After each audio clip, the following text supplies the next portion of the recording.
السلام علیکم ورحمۃ اللہ وبرکاتہ۔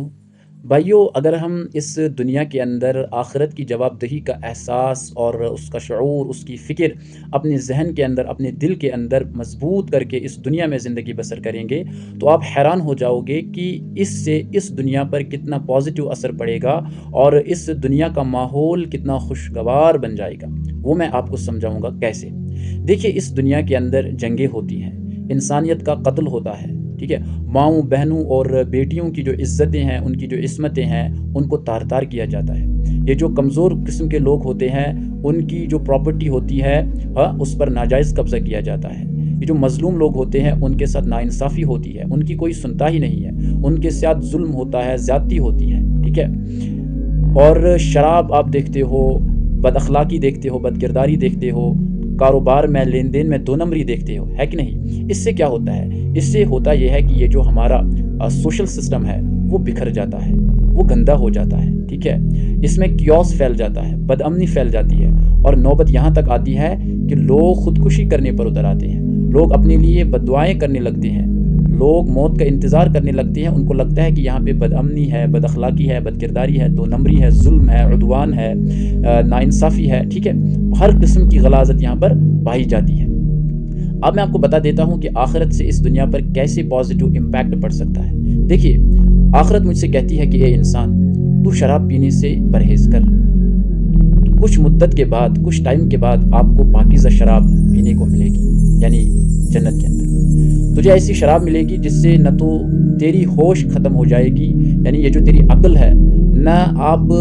اس شراب کی وجہ سے تم اپنی سینسز لوز کرو گے، نہ تمہارے اندر وہ غلیظ قسم کا وہوار پیدا ہو جائے گا، نہ آپ بیہودہ قسم کا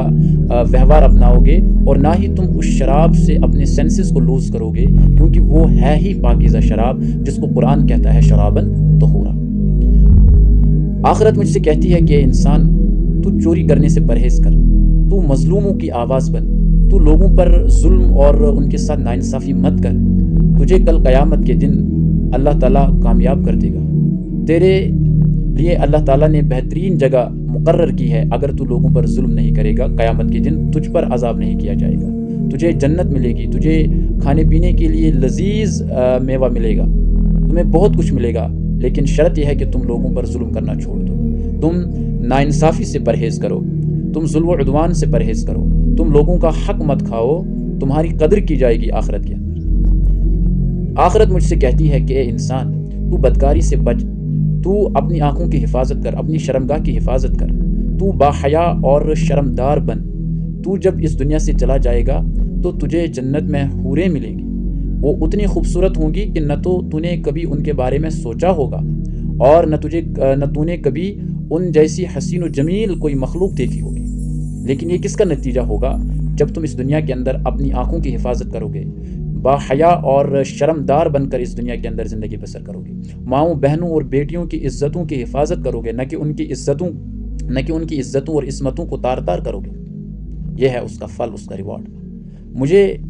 آخرت کہتی ہے کہ اے انسان، اللہ نے تجھ پر جو فرائض عائد کیے ہیں، جو ریسپانسبلٹیز ہیں، ان فرائض کو انجام دے۔ اللہ تعالیٰ تجھے کل قیامت کے دن اوبیڈینٹ بندوں میں شمار کرے گا، اللہ تجھے فرمانبردار بندوں میں شمار کرے گا، اور تو کامیاب ہو جائے گا، اللہ تعالیٰ تجھے کامیابی سے ہمکنار کرے گا۔ آخرت مجھے مزید کہتی ہے کہ تو منشیات سے، تو ڈرگز سے، تو جوا کھیلنے سے، تو رشوت لینے سے پرہیز کر، اور دنیا کے اندر جتنا تجھے ملا ہے اس پر اکتفا کر، اس پر صبر کر، ناحق طریقے سے پیسے کمانے سے پرہیز کر، اور غریبوں یا یتیموں کا مال کھانے سے تو پرہیز کر۔ تجھے آخرت کے اندر ایسی جگہ ملے گی جو نہ ختم ہونے والی زندگی ہے،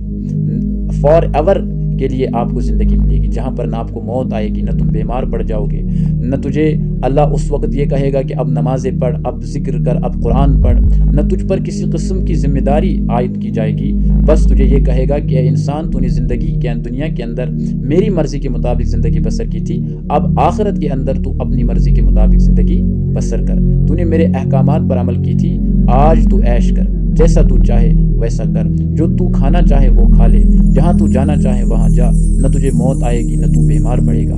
تو میں آپ کو یہ سمجھانے کی کوشش کر رہا ہوں کہ اگر ہماری زندگی کے اندر آخرت کا ڈر، آخرت کی فکر دل کے اندر، ذہن کے اندر پیدا ہو جائے گی، تو یہ جو کائنات ہے، یہ جو دنیا کے معاشرے ہیں، سوسائٹیز ہیں، ان کے اندر امن آ جائے گا۔ پھر کیا ہوگا کہ لوگوں کا خون بہانے سے پرہیز کریں گے، لوگ شراب پینے سے بچ جائیں گے، لوگ زنا اور بدکاری سے اجتناب کرنے کی کوشش کریں گے۔ ایک طبقہ دوسرے طبقے پر شب خون نہیں مارے گا،